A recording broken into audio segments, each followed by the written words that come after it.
Welcome back, everyone! I think it's about dang time that we get out of here. Because that's what we were supposed to do, I think. I'll continue investigating on this side of the building. Alright, I'm counting on you. Alright, if you say so, Edgeworth.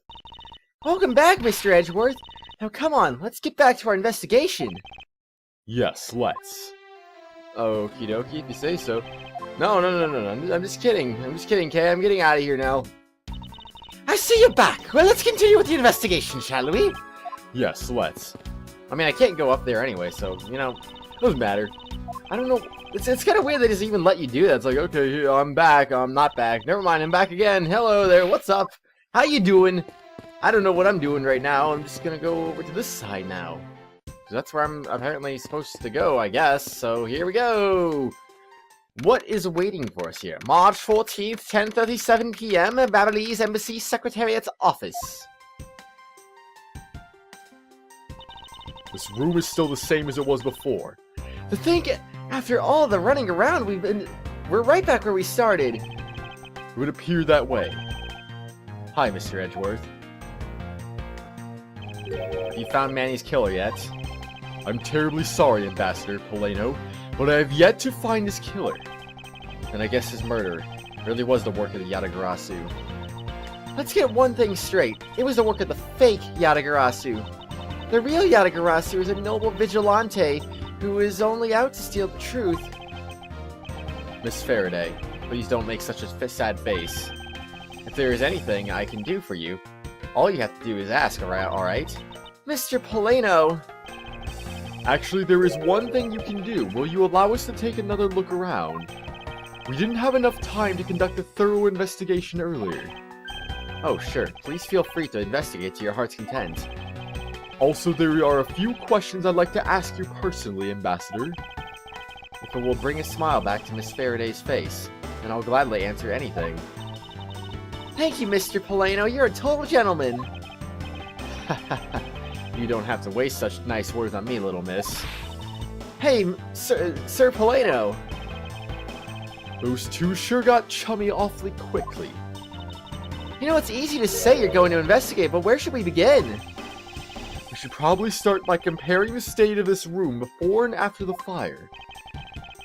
And then we should look into the matter of the suspicious person you spotted. Yeah, when I came into this room, that person was already gone. But I'm willing to bet that the person I was chasing is Mr. Coachen's killer. We don't know that yet. However, it's hard to believe the person is unrelated. Furthermore, because of the key the Yatagarasu stole 7 years ago was found here, it signals that perhaps Miss Yu is also somehow involved. I knew it! That woman is almost definitely Mr. Coachen's killer! Yet again, we don't know that. There are too many mysteries to be solved in this case. Speaking of the Yatagarasu and mysteries, I received the most mysterious photo from Detective Bad. Uncle Bad? He's taking part in the investigation too? Yes. He has been chasing after the Yatagarasu for all these years. I guess it would make sense, because maybe she was on the Babel side already when Bad came through those doors. I was thinking, like, maybe if Kay was just standing up by those doors the entire time, like, how would she not notice Bad going through? Like, you think that would be very easily noticeable, but no, apparently not. Maybe she was already investigating. That probably makes more sense. Uncle Bad! Now then, I was told that this photo was taken just after the fire. What? This kind of looks like the person in the long coat I was chasing. Does this mean that I was chasing the fake Yatagarasu after all? I don't know the answer to your question, but I don't think people can fly either. But this could be how that person escaped. Well, we'll need to investigate a bit more before we can say anything about that. In any case, let's not dawdle anymore, and pick up our investigation where we left off. Begin investigation, Babylonie's Embassy Secretariat's office. Alright, well, I'm ready to begin something, I guess. There's a hallway right there, that's cool. Well, we never got to investigate this area. But, I'd say, let's go ahead and talk first. Yes?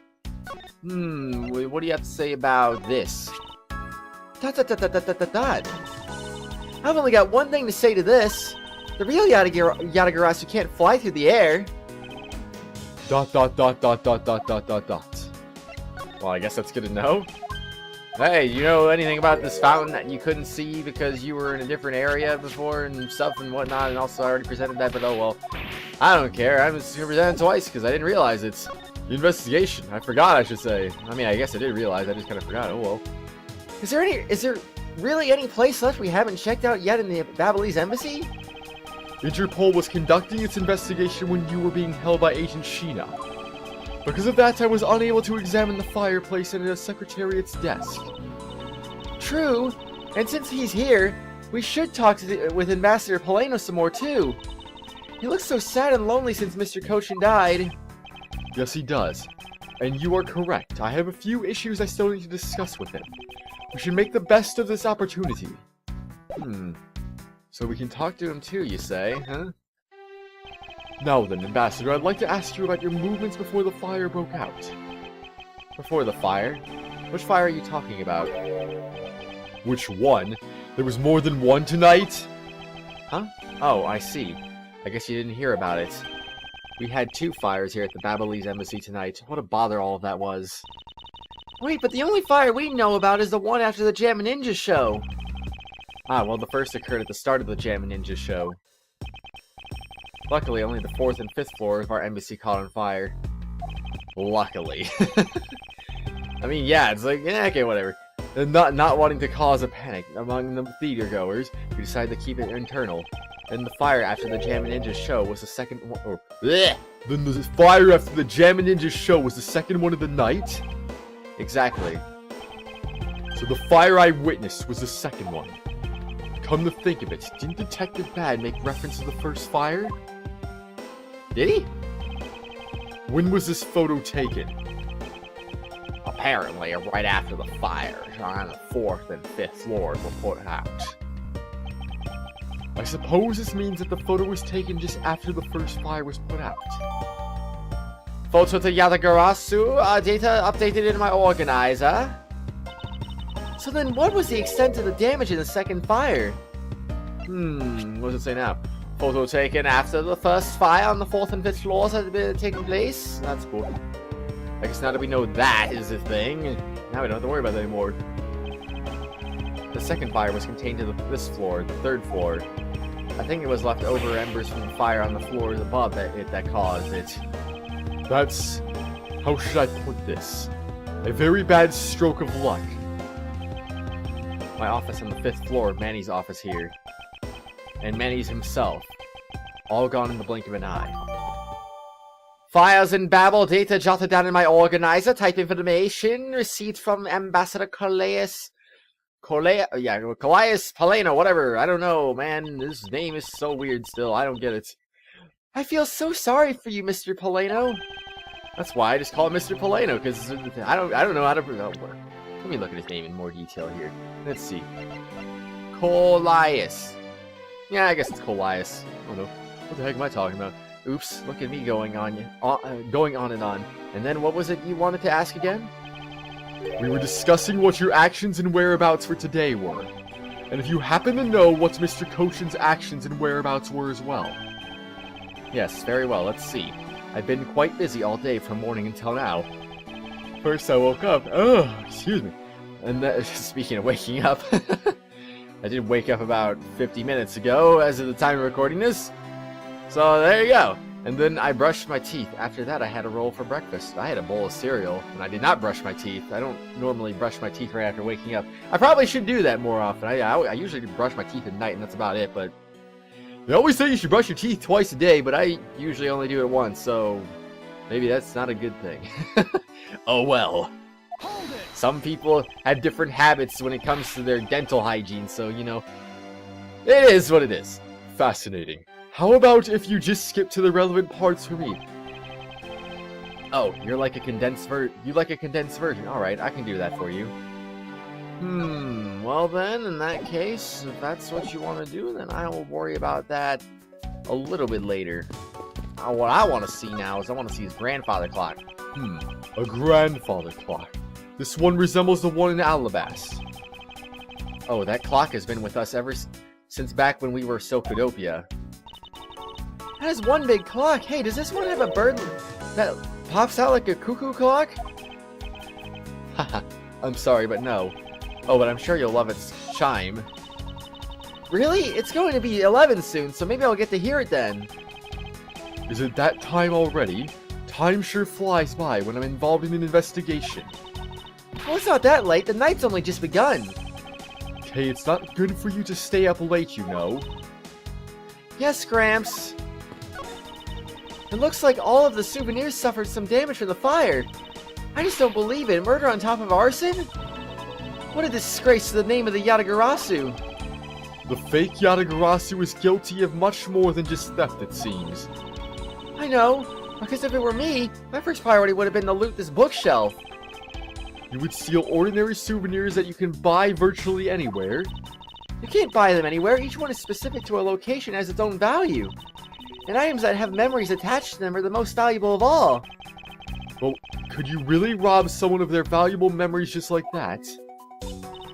No! Because even if I take the souvenir, I can't take the owner's memories. Or can you? We still don't know where the blade of the Babyliss knife went. It could be that the killer walked away with it. Possibility, I suppose. So this is the real Prima Duck statue. This is really valuable, right? That's what they say. Okay, you're not seriously considering the theft of this statue, are you? No way, Mr. Edgeworth. I wasn't thinking about anything like that. I was just calculating in my head how much the statue is worth. That sounds mighty suspicious to me. Doesn't it now, Edgeworth? Doesn't it? It's the charred remains of a fallen ceiling fan. Oh, I've seen a few of these before. They spin around and around and play music. I believe you're thinking of a musical mobile for babies. Yes, that's it. But they're nothing alike. They're totally like. They spin those babies right round like a record. Wait, did she just... okay, yeah, I don't even know. I see. I guess I can see how you might think that. Oh jeez, I swear, if they really did just go there. It appears that Mr. Coachen's body has been taken in for an autopsy. The white outline is all that is left to tell the tale of his murder. Wasn't that just nice? The national symbol of Babel is drawn here. There's nothing especially strange about it. Is it just me, or did the butterfly gain an antenna since we last saw it? Even if it did, would it really have any bearing on our case, Kay? It could. You never know, Edgeworth. The safe wasn't opened at the time of the fire. You could tell because the inside wasn't burned, right? Yes, and thanks to the safe's fire resistance, the smuggling evidence was preserved. Aren't safes great? They always hold the wonderful promise of treasures within. Well, this one certainly did have a few inside. I guess no more examining that. Did I already do this? Yeah, I did. Okay. Just making sure. A fireplace, huh? So Babel's offices have them too. Two? Does it also have two sides on it? There is a fireplace in a relatively the same location in the Alabastian office. However, we found something that I'd rather not recall ever again. Windy old bag? I still can't believe that we found that lady's undershirt in the fireplace. I guess he was talking to the windy old bag. Dots? If it was that traumatizing, why don't you try creating new memories with this fireplace? You could climb inside and we can play hide and seek. And come out covered in soot? I think not. You really have no sense of fun, Mr. Edgeworth. I do have a sense of fun, because I'm Miles Edgeworth, of course. It appears that this area was heavily damaged by the fire. I won't rest until I've inspected every suspicious-looking nook and cranny. Yeah, I guess we should hurry up and inspect those nooks and crannies already. something like that. Yeah. I won't rest until I've inspected every suspicious-looking nook and cranny. Who called that one? I mean, that was obvious, right? Jeez. Well, what about the window? That's gotta be nooks and crannies. Edgeworth, jeez. That's gotta be nooks and crannies, right? You can see the Alabastian embassy through this window. So where were you when you were investigating over there, Mr. Edgeworth? You can see it from here. I was there on the 5th floor. That's where Damask 2 was killed. What? You don't mean the Mask 2? Aw, poor guy. As a fellow second-generation thief, I can't just turn a blind eye to this. Even though the Mask 2 was merely an imposter of the original? Apparently so, I guess. Not to be all sympathetic towards everything, geez. I won't rest until I've inspected every suspicious-looking nook and cranny. It looks like a very comfortable chair. Well, it doesn't look all that broken, so why don't you try sitting in it? No, I better not. It's very important that we preserve the crime scene at all times. Wait, but you're always touching all sorts of things at crime scenes. That's because I'm a prosecutor, and it's a part of my job to examine things. And my job is to be a great thief.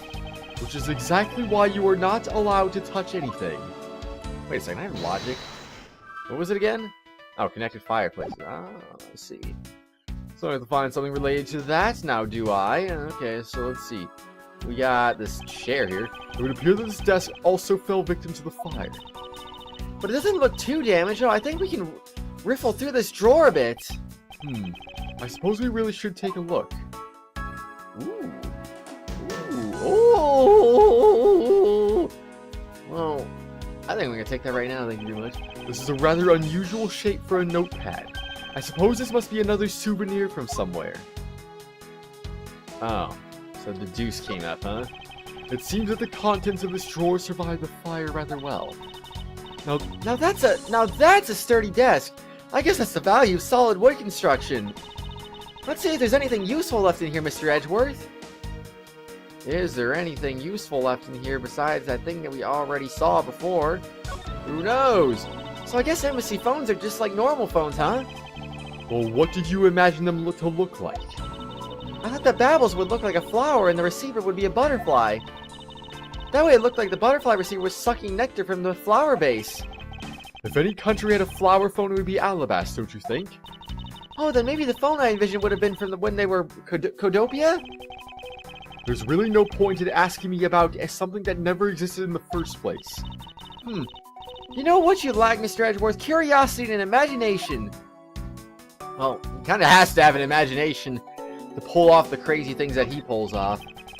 I mean, he's just like Phoenix Wright when he's not in the courtroom. He does all sorts of crazy miracle acts and whatnot. So, I mean, geez. There was only... Well, it makes you also wonder how he didn't pull out these weird miracle acts and... before... Well, I don't know. Yeah, why didn't he do that before? Because he wasn't in the area, I guess? He wasn't around to stop them from getting arrested, so he did the examination after the fact, but even then... I don't know. This is weird. Edgeworth, what's wrong with you, man? How did you not find the truth? Why am I finding the truth when I'm playing as you? Huh? The main protagonist! They always have to be correct! There's only one book left standing here. Treasures of the World. Wait, what? Let me see that. Uh-huh. I see. Ah! The most important part was blackened by the fire. Why, cruel fate? Why? It looks like the map of where treasures are located has been burnt. Oh no, what a dang shame that was. There was a bottle of Babyliss ink on Mr. Coachen's desk. It looks like there's still a lot of ink left inside. The seal is unbroken, so the fire probably couldn't get into the bottle to burn up the ink. Hey, Mr. Polano, it looks like your precious Babyliss ink is alright after all. What? That's rather odd. Ambassador, what do you mean by that? Well, it's just that there is something strange about the ink. Would you mind elaborating on that statement for me, please? Well, I'm assuming he's going to do that once I actually talk to him, but alright. Let's see. It looks like a bunch of flyers with coupons attached to them. Babble sure gives away a lot of different coupons. Maybe I should create one of my own. I could call it the Great Thief coupon. And what kind of discount would that net you? The 5-finger kind. What else? And I'd steal an extra thing or two for the bearer. Things such as... Such as the truth. What else would I steal? What I wouldn't give to have a mountain of your coupons right about now. Wouldn't that just be wonderful? Manny Coachen. His name is written here on this nameplate. I didn't even see anything in that nameplate. Why would you put a nameplate with your name on it in your own office? I suppose it's to inform people in case they walked into the wrong room by mistake. Do you think that maybe it's also there to remind you of your own name if you forget? Well, either way, it's never a bad thing to set a nameplate on one's desk. I don't think it's really good or bad, honestly, but who knows? Who knows? It looks like a bunch of... Oh, what? But I thought that book thing right here was the coupons, but this thing is also the coupons. How does that make any sense? I don't get it. Let's see. Well, it's time to deduce, I guess. Because I'm pretty sure we have the answer that we're looking for. Is this spot somehow connected to any of the evidence I hold? It might as well be Edgeworth. It might as well be... Where is it? The Mask 2's note? The shape of this notepad matches the shape of this note we found. Hey, you're right. What is it? It looks like something straight out of Monument Valley. Ah, yes. That notepad is a souvenir from somewhere in their country. We've been collecting them for the purpose of studying them, you see. Yes, I do. You do seem to be quite passionate about it. Oh, would you like to see my souvenir collection? I'd love to show it to you. Are you sure they haven't been burnt to a crisp by the fires? Ambassador Poleno, I wonder if you might recognize the handwriting on this note. This looks like Manny's handwriting. I see. In that case... Oh, did you figure something out? This note was found in Alabast. Specifically was found being firmly grasped by the murdered Damask 2. Damask 2? Then this note... Yes, it was a request from Mr. Coachen for Damask 2 to steal the Primaduck statue. What? Manny tried to steal Alabast's Primaduck statue? We would know for sure if we could run a handwriting analysis. Ambassador, do you have any documents that were handwritten by Mr. Coachen? Yes, I can gather a few and give them to you. I'll have to ask Detective Gumshoe later to run the analysis. I can't believe that Manny would even think of doing something like this. Do you have any idea as to why he would have requested the theft of the statue? There is one possibility, but mind you, it's just my personal speculation. Anything you can tell me would be of great help, Ambassador. Well, it's time to talk, Mr. Poleno. 4 things. 4 entire things. Wow, that's ridiculous, man. I lost a lot of things to those fires. Things like the many, many coupons we had printed. Discount tickets for the cafeteria, and... I should think that those blasted coupons were not the biggest victim here. Oh, Edgeworth, I don't know about that. Those seem like some pretty important coupons, if you ask me. Ambassador Poleno, I was wondering if you might have some thoughts on this. I think that you would know more about this case than I. Let me make it up to you for not knowing anything about that with these coupons. Thank you. However, I feel I must decline. And I'm assuming this is going to be the same thing, and then, yep, then that was correct. I believe I already presented this. Let's just be sure. Yeah, I think it was. Anyway, morning activities. Top of the morning to all of you, everyone. Or top of the afternoon, or top of the evening, or top of the night. Top of the very early morning. It depends on where you live. I mean, I have no idea where you're watching this from. You could be watching in the US, you could be watching in Germany, you could be watching from somewhere else. I have freaking no idea. I mean, geez. I don't know what time zone, what the time is in certain time zones. I mean, geez. It's so crazy. How does time work? Time is weird, man. So what did Mr. Coachen and you do this morning? I mean, you can be on one side of the world and it's like 12 hours difference. Like, whoa! That's crazy, man. Well, originally we were supposed to meet and shake hands with the Jamma Ninja. But Manny and I wanted to turn it into a photo op. So we were tidying up his office. You helped clean Mr. Coachen's office. Why were you not cleaning your own? Oh, I think I forgot to mention this, but my office is... My office is currently undergoing renovations. Renovations? The Babalese embassy is undergoing renovations from top to bottom. Well, that's cool, I guess. Which is why both the Primaduck statue and the Babalese knife are down here. I see. Oh, but the tidying didn't take much, really. We just burned some files we no longer needed and expired coupons in the fireplace. I bet the cleaning up the fireplace must have been a real pain, though, huh? About that, I kind of forgot to clean the ashes out. I guess I'm a creep without Manny here to get angry at me. An ambassador like yourself has been on the receiving end of his secretary's anger. Oh, he was very good at being very mad. Why, even just this morning he got mad at me. I spilled some Babalese ink onto the back wall when I was burning files, you see. And he got mad at me, saying that I should treat the ink with more respect. Apparently orders go up the chain of command around here. Ambassador Paleno's testimony jotted down in my organizer typed documents received from Ambassador Callias Paleno. That's about it for what we did this morning. Just some cleaning. Don't tell me you had no other work to do, being an ambassador and all. I do wonder. Now then, if you could tell me about what you and Mr. Coachen did this afternoon. Well, Manny and I went down together to the Tribulations. We had to be there for the start of the Steel Samurai stage show. After the show started, I went back to my office on the 5th floor alone. So they were together until the start of the Steel Samurai show. A little while later, after I had straightened myself up a bit, I returned to the theater. Because I was to take part in the photo op on stage at the end of the show. There was a commemorative photo op at the end. It was a fantastic photo of the three of us, Ambassador Alva, the Steel Samurai, and myself. After the photo shoot, I went back to my office on the 5th floor to prepare for my handshake photo op with the Jamma Ninja. He seems to be rather overworked for an ambassador. When I got to my office, that's when the first fire broke out, and I escaped down the stairs. My office was completely destroyed, but thankfully no one was hurt. I admit I ran away from the first fire as fast as my legs could carry me, but during the second one, I pitched in and helped the embassy staff put it out. So you didn't see Mr. Coachen again after the start of the Steel Samurai show?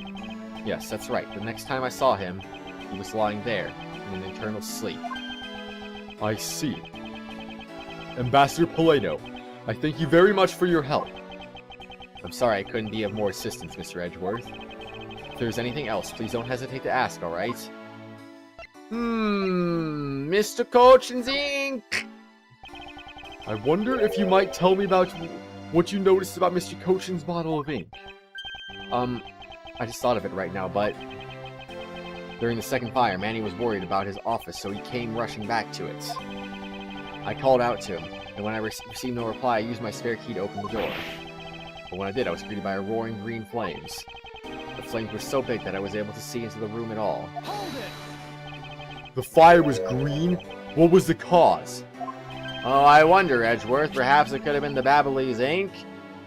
Well, wit crystal oil burns green when it's lit, as you can see by this lantern. And Babyliss ink is made from the same oil, which means it would also burn green. You know, I too had thought it was Manny's ink that had caught on fire, so that's why I was surprised to find out there was still a bottle of ink left on his desk. Excuse me, jeez, okay. The case of the perplexing green flames, talk about a mystery. What exactly was it that caught on fire in here? I don't know, I do not know. I believe that you said you might have an idea as to why Mr. Coachen hired Damask too. Actually, I fear it may be my fault.